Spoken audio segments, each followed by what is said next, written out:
Buganda bwe yali mu myaka egyo omuntu bw'ajja asobola okulingira ebitooke kubanga era Buganda ebaamu ebitooke ne bigaba malaalo gye tuva mu byalo mu maka gafe wabayo amalaalo kati bw'oteekako ekisenge eky'amatoffaali block oli abanga omutadde mu kizungu naye bw'oteekawo emitayimbwa oba n'onyweza olukomera luli lwe baakola ne tunyweza luli olwakolebwa kuba kati olwo omubbi aluyitamu. N'ekitali kya bubbi kyokka ow'ekitiibwa waliwo emikolo egikolebwa emabega eno ebintu ebiteekebwayo ntegedde naye bwe kiba ekyenkizo bwewa si kya buli lunaku egyo osobola ogikolera enteekateeka nekisigala nga gyankizo naye omuntu nga yazze era omulambuzi alina kyanoonya ajja kujjako eno emmanju tebakkirizibwayo anti wekiba kyegaye nti eno wabeerayo emirimu egikolebwa naye zino zetwandikoseza mitayimbwa naye ne gibeera nga giri strong ng'omubbi tasobola omuntu omuyaayeyaye tamala gava eri najja kubanga gw'onoonya bukuumi bw'ennyumba eno si kyo kikuli ku mutwe bukuumi bw'ennyumba eno bwe ndowooza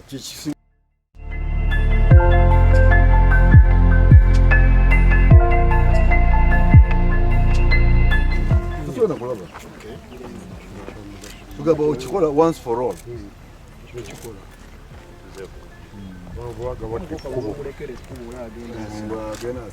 wano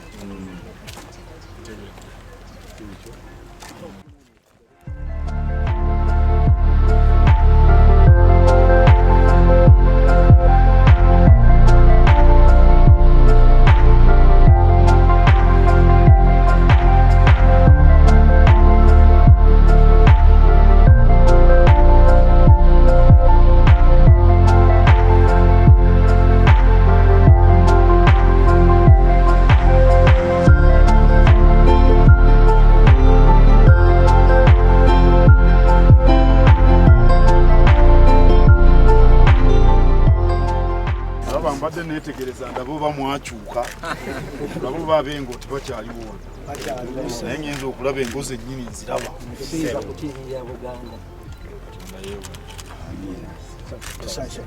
nja kubalaba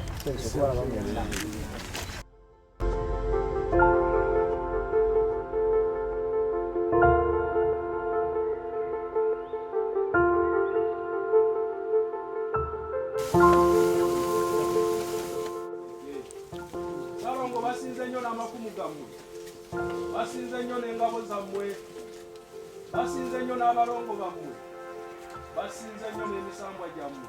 Nga Kamalabyonna Katikkiro wa muzzukulu wo Mutebi azze mu mbuga muno mukama wange okulambula omulimu ogw'okuzzaawo ennyumba yo Muzibwazaalampanga we gutuuse. Mukama wange atambudde ne ttiimu ye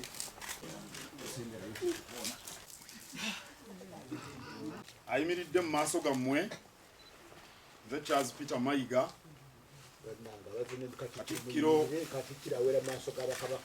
Katikkiro wa Kabaka Mutebi owookubiri Ndi mutabani wa Sepiria Mukasa Ekasanje Gombola Saba wali Bukoto Ebuddu ndi muzukulu wa Maliko Lukabazi ndi muzukulu wa Bakawonga ndi muzukulu wa Chewalyanga ndi muzukulu wa Mayiga ndi muzukulu wa Namugera Kaketo Ebale mu Buddu neddira mutima ndi muyanja wali wa mutima nze nvubira kabaka engegeze n'ebyennyanja byalya mange wangabi muzukulu wa Nsamba Rwanda Mawokota nzize okulambula omulimo guno gwe twakakolera emyaka 13 tugenda mu 14 naye nga emituufu giri myaka 10 kubale twatandika ku nnyumba eno muzibu azaala mpanga nawera okumaliriza omulimo guno wamu n'abantu kabaka be yankwasa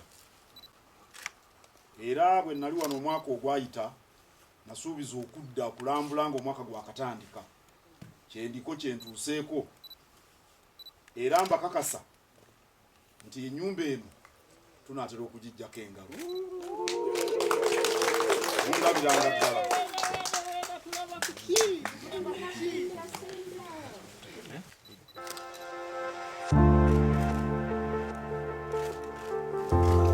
Sabo Katikkiro ne baminisita bootambudde nabo okwanjulira ku bazaana ba Kabaka. Mukama wange twafuna wano ekitalo abazaana ne batugendako twaziika abazaana 2 mu wiiki 2. Omuzaana omu yali ku kisanja ekya Desemba n'azaama nga yakakivaako. Omuzaana omulala naye yatusiibula wano ku busooka teyadda naye n'azaama. Omuzaana gwe mbadde nkunyonnyolako wali Ssekabaka Muteesa be yaleeta ababiri okudesese. Nze nayimirirawo okuleeta Kikome omutuufu ow'ennyumba ya Gabunga kubanga Kabaka yagenda ewa Gabunga soka kuwaayo abantu ntu nga tayagala baana be n'agamba nti kangende onyooma kankima abaana bo n'aleeta abawala abalungi nga bw'olaba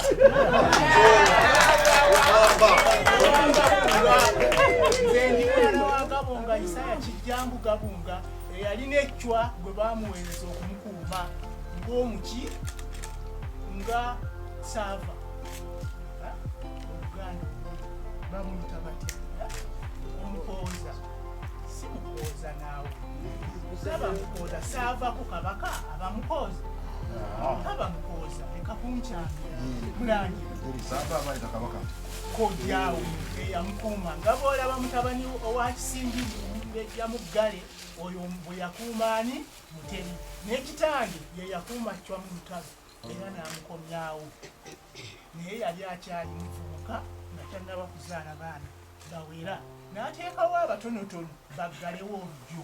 Nze ndi muzzukulu wa Musolooza ow'ennyonyi owa Nakinsige wali wammanga ng'omanyi omukyala oyo ow'amaanyi eyakuuma Muteesa mu byonna ebyaliwo yasooka okukwata omuwala omukyotalo n'abaga nti omuwala omukyotalo ye nannyini kazaala mukama wange ebyo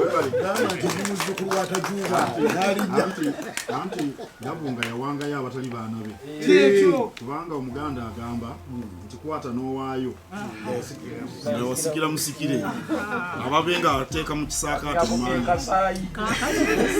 kasaayi Ennyumba eri era saabalinda bakama bange kubanga olutalo lwali lw'amaanyi nga bawaddeyo ssente bateekewo Kikome ow'ekyejo.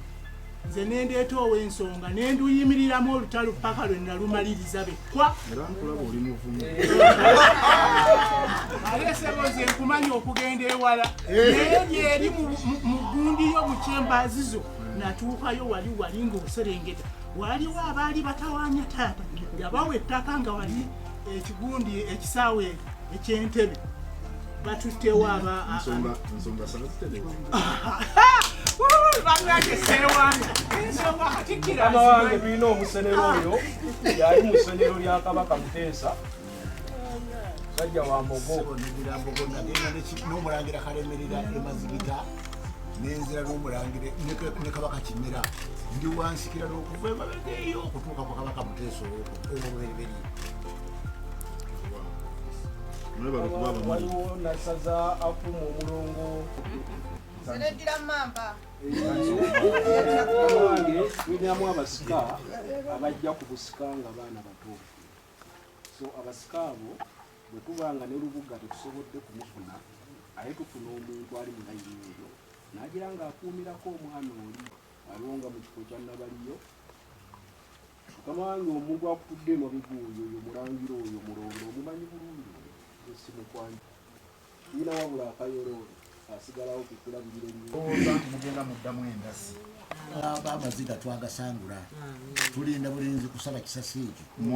Mwe ababeera wano mumanyi omulimu guno obuzito bwagwo, awo nno mwebale kuba bagumiikiriza era kirungi nti temwaggwamu ssuubi. Amaloboozi bwe ngawulidde kindaga nti temuggwangamu ssuubi.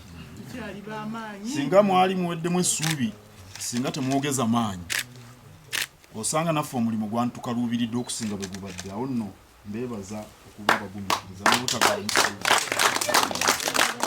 Kantwala omukisa guno okusaba ku nsonga eno tugyogerere wano mu mbuga ya Muteesa. Mbadde nsaba tubagewo enkola ennuŋŋamu etereka abazaana bano nga baseere. Enteekateeka eyo ebeerewo ti omuzaana bw'ati bw'aba aseere wabeerewo omutemwa oguziika omuzaana. Kirungi minisita Kabaka gwe yampa abiwulidde, ajja kubaako enteekateeka z'abaga. Tweyanze nnyo.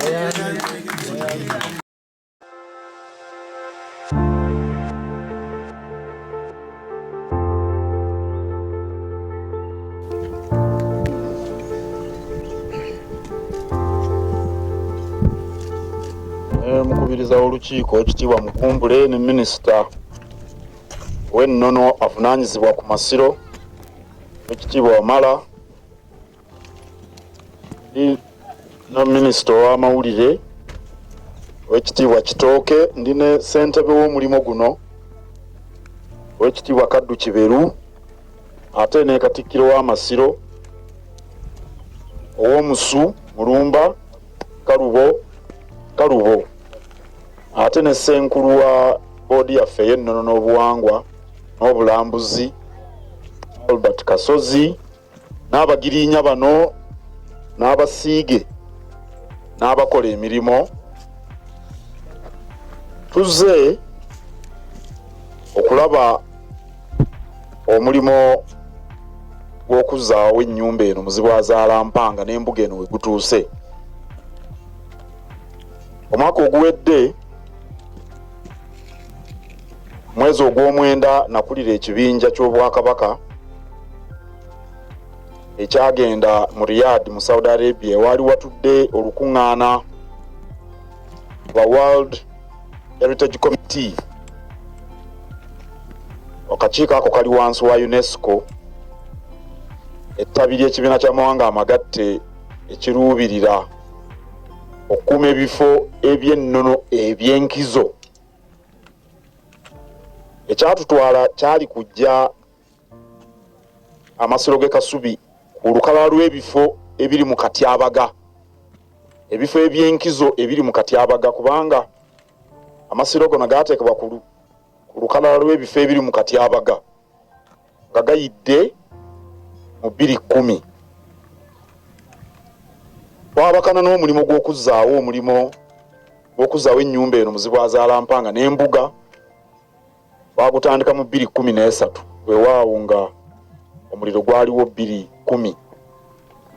Mulimu muzito nnyo ekyenkanidde awo, naye buli lwe tubadde tulambula tubadde tubalaga enjawulo. Omulimu gukolebwa na bwegendereza olw'okukuuma ennono y'ennyumba eno, ate n'emisoso egy'obuwangwa egyetaaga okutuukiriza. Kakasa mu myezi ng'eno egyakayita buli alina amaaso enjawulo eriwo agiraba, era bwe ŋŋamba tusemberedde okumaliriza omulimu guno ndowooza mba njogera kirabika. Bwe najja mu mwezi ogw'omwenda nga sinagenda Saudi Arabia, mirimu mingi munda egy'okuwunda gyali teginnaba kutuuka kati we gituuka. Mingi gikoleddwa era ne mpagi ziwundibwa, ebisenge by'abazaana biwundiddwa n'emirimu emirala mingi. Mu mwezi najjira wano olujja luno butandikibwa okukolebwa. Ate ne bbugwe ow'omunda naye yali atandikibwako butandikibwa. Kaakati okuggyako bitono ebisigaddeyo ebisembayo, bbugwe naye ayimiridde bulungi n'olujja lwaggwa, n'ekkubo lino abantu kwe batambulira nalyo liwedde, n'amasannyalaze gaaka mu nju munda, n'ennyumba zigenda zizimbibwa tezinnaba kumalirizibwa, naye omulimu gutambula era guwa essuubi. Abantu bangi batugamba ddi lwe tunaggulawo Amasiro. Tunaatera naye olunaku sigenda ddulangirira leero, kubanga waliwo ebintu ebitannaba kumalirizibwa ng'okuwunda munda kutambula naye kukyalina ebubulako. Ate nawano munda waliwo ebyokutereeza, twagala n'okukola ebiyigo, nsonga nkulu.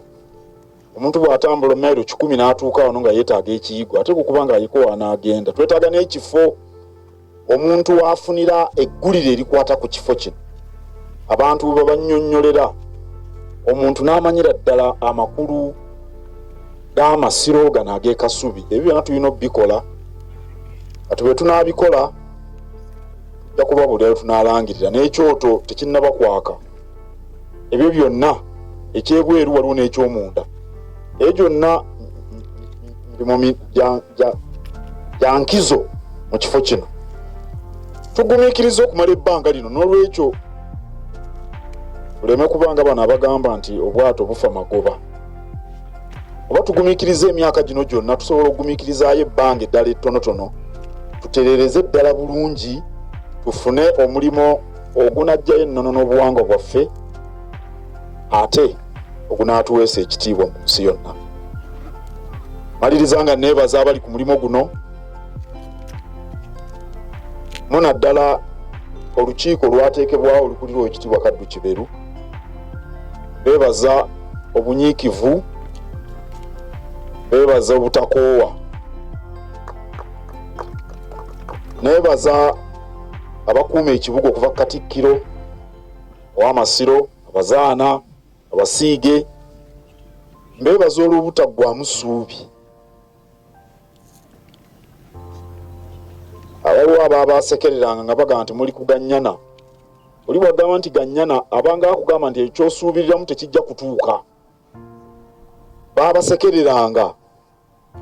Naye kaakati abaabasekereranga bajje balabe abakuuma ekibuga akamwenyumwenyu ke balina, ekitegeeza nti omulimu nabo bagulaba nti gunaatera okukomekkerezebwa. Mbeebaza okugumiikiriza.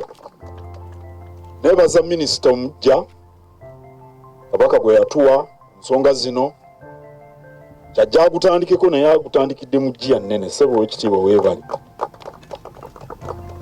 N'abalala bonna abakwatibwako, twagala abe boodi eya BHTB mutandika okweteekateeka obulungi. Tunaagenda okutuuka ku mutendera gw'okulangirira nti Amasiro tugenda kugaggulawo, ng'ekyokukola mukimanyi. Amasiro gano gagenda kulabirirwa Bwakabaka bwa Buganda. Abalala bonna banaatuyambako buyambi. Teri muntu mulala agenda galabira okuggyako ffe bannyinigo. Ffe tumanye ennono, obulombolombo n'obuwangwa n'empisa ezitambulira mu Masiro. N'olwekyo tubali asobola kugaddukanya okuggyako ffe. Abalala bonna bajja kuba batukwatizaako bukwatiza. Era omulimu gw'okulabirira Amasiro twagukwasa Buganda Heritage and Tourism Board.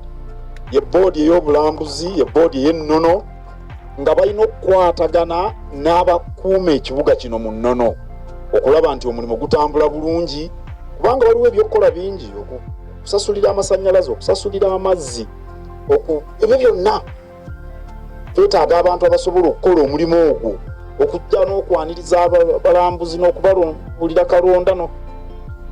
kale n'olwekyo yenteekateeka gye tulina abalala tubaaniriza nga gavumenti tulina okuba nayo kubanga ekifo kino kyaffe Baganda naye ate kitiibwa kya Uganda kiraga abantu bonna abajja kuno nti Bannayuganda baliko ensibuko ate naffe Abaganda tuli Bannayuganda ate ng'oggyeko Bannayuganda n'abantu b'ensi yonna waliwo ebintu ebyenyumirizaamu buli mutonde.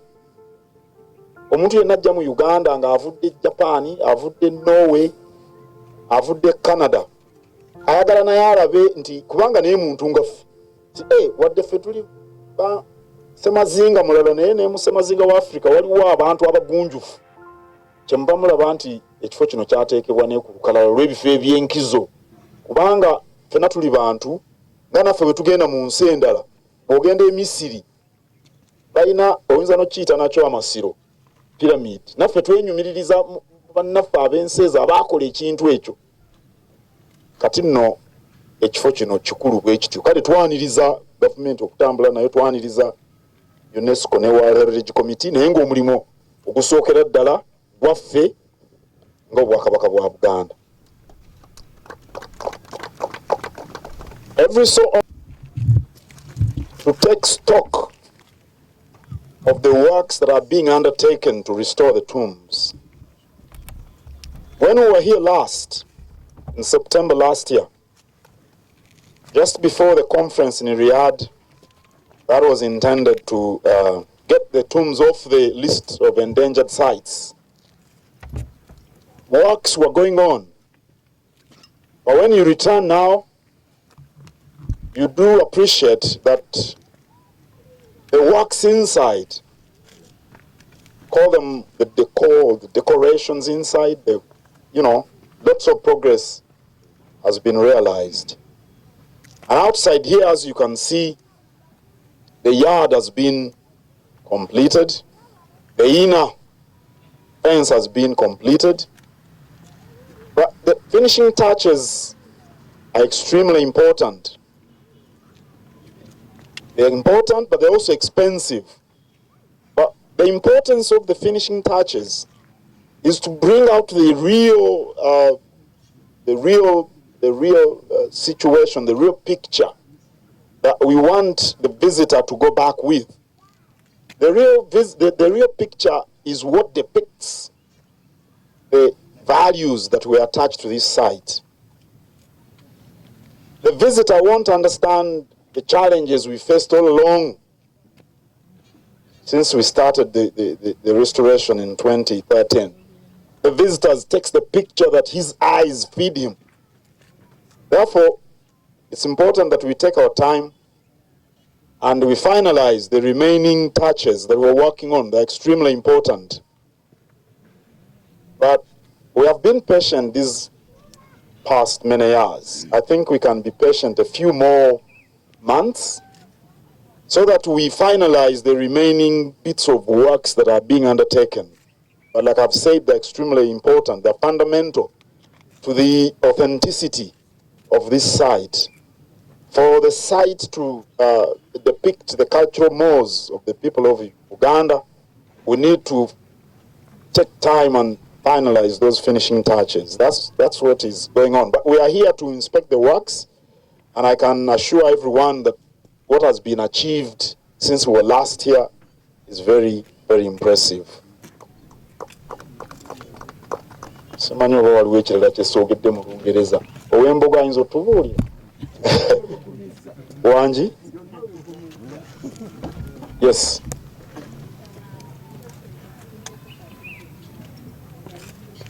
I think we have covered about 90%, slightly over 90% of the works.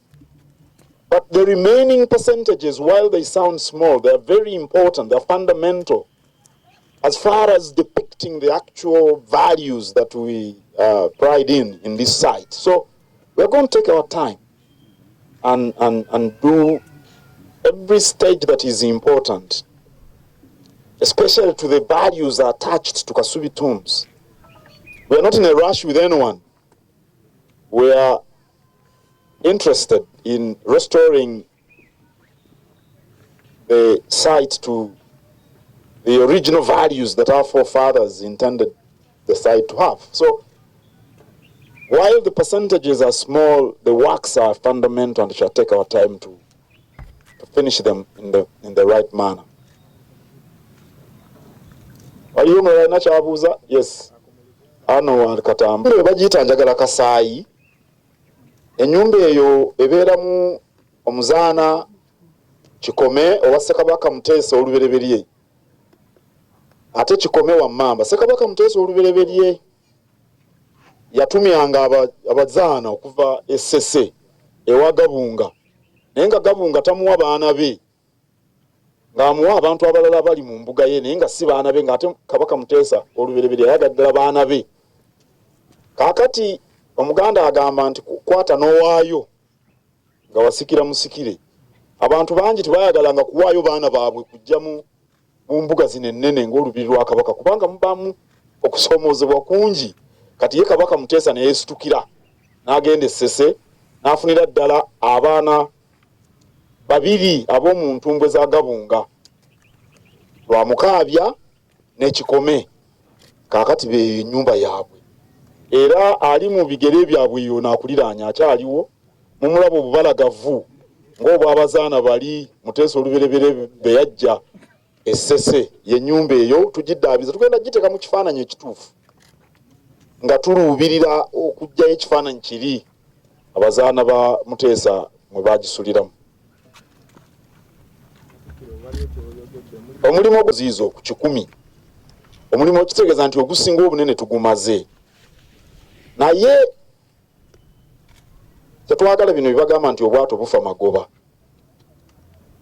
Ekitundu ekisigaddeyo kiwulikanga ekitono naye tulina okukikola ne tukituukiriza kubanga tugumiikiriza emyaka gino gyonna kyekitugana okugumiikiriza oba myezi nga giijo tumalirize emirimu emikulu egibulayo. Ekyoto wano tekinnaba kwaka wabweru ne munda, okuwunda munda, okutereeza, okuwunda ku bugoyo w'omunda kubanga omuntu anajja okulambula tewali anaamunyumiza kusoomoozebwa kwe twayitamu ebbanga lino lyonna. Ye kyalaba kyekifaananyi kyatwala ate ekifaananyi kyatwala twagala kijjayo amakulu ag'ekifo kino. Ennono n'obuwanga bw'Abaganda n'empisa zaabwe biwumbirwa mu kifo kino twagala kiveeyo bulungi bwe tunaggulirawo amasiro gano eri abalambuzi. N'olwekyo abantu tebagamba nti Katikkiro yagambye nti kyenda biwedde lwaki tebabimala mu nnaku 2. Tujja kukola mpola na bwegendereza tusobole okufuna ekifaananyi ekituufu ekyetaagisa kuba kye tubali tunoonya ebbanga lino lyonna. Mwebale nnyo, Katonda abakuume.